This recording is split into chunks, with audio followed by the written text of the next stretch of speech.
சொல்றான் பாருங்க, நம்பி கட்டுற கதையெல்லாம் எடுத்து போட்டு பம்பு இழுக்கிறாங்க உடனே.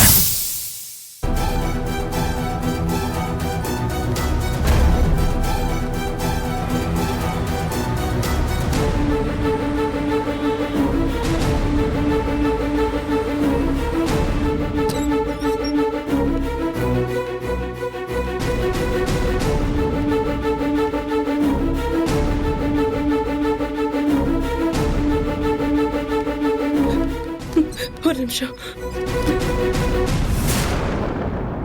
சொல்லுங்க மேடம். என்ன உனக்கு ஞாபகம் இருக்காதுமா?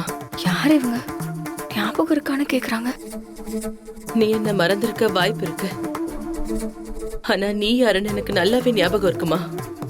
உங்களை எங்கேயோ பார்த்த மாதிரி தான் இருக்கு. ஆனா எங்க பார்த்தேன்னு தான் எனக்கு டக்குன்னு ஞாபகம் வர மாட்டேங்குது. நான் உனக்கு ஒரு பெரிய பாவத்தை பண்ணிருக்கேம்மா. அத உன்கிட்ட சொல்லலான்னு தான் உன்னை இப்ப நிப்பாட்டினேன். என்ன சொல்றீங்க? நீங்க எனக்கு பாவம் பண்ணிருக்கீங்களா? ஆமாம்மா, அதுவும் சாதாரண பாவம் இல்ல, மன்னிக்க முடியாத பெரிய பாவம். அதுக்கு நீயே என்ன மன்னிச்சாலும் அந்த கடவுள் என்ன மன்னிக்க மாட்டாரு. மேடம், நீங்க என்ன என்னென்னமோ உளறிட்டு இருக்கீங்க? நீங்க யாரு? நம்ம 2 பேரும் எங்கேயோ மீட் பண்ணிருக்கோம்னு நினைக்கிறேன். ஆனா சட்டுன்னு எதுவுமே ஞாபகம் வர மாட்டேங்குது.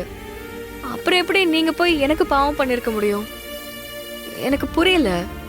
நான் நடந்ததெல்லாம் தெளிவா ஆரம்பத்துல இருந்தே சொல்லிடுறேம்மா, கொஞ்சம் பொறுமையா கேளு. என் பேரு பத்மா.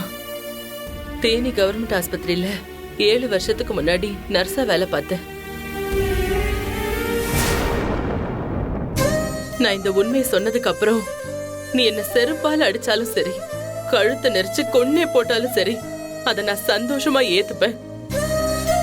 என்ன? ஆனா அந்த உண்மையை நான் உன்கிட்ட சொல்லாம மட்டும் இங்க இருந்து இன்னைக்கு நகரவே மாட்டேன். என்ன உண்மை?